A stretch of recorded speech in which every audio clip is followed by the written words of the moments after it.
Hello again. Reading over here in Revelation chapter 21, verse 8. But the cowardly and unbelieving and the abominable and murderers and whoremongers and sorcerers and idolaters and all liars shall have their part in the lake which burneth with fire and brimstone. That's pretty hefty. You know, am I a murderer? Am I a liar? Am I a coward?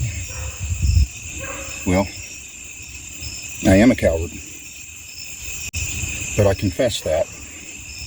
You see, when I look at those who are not cowards, like John Brokaw, and James Kopp, and Scott Roeder, and Paul Hill, and I know that I don't have the courage in me to do what they have done. I don't have it in me to stand up for God like that.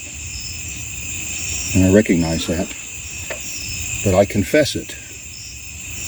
And it says, over in 1 John 1, if we say that we have no sin, we deceive ourselves, and the truth is not in us. If we confess our sins, he is faithful and just to forgive us our sins and to cleanse us from all unrighteousness. Now, I have, for a few decades, confessed my sin of cowardice on this matter. However, there are those who have not confessed their sin of cowardice. They claim they don't have this sin. And that verse just there in 1 John just said, the truth is not in them and they are liars.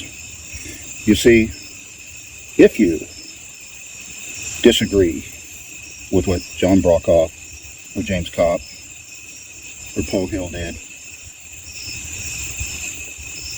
whatever reason you give, the truth of it is, it made you afraid. It made you kind of want to hide under the bed at least a little bit, so that they wouldn't be coming after you too. Because you know you ain't got the guts to do that because you're a coward, like I am. But you don't want to admit that, so you come up with whatever political or theological reasons why you disagree with them.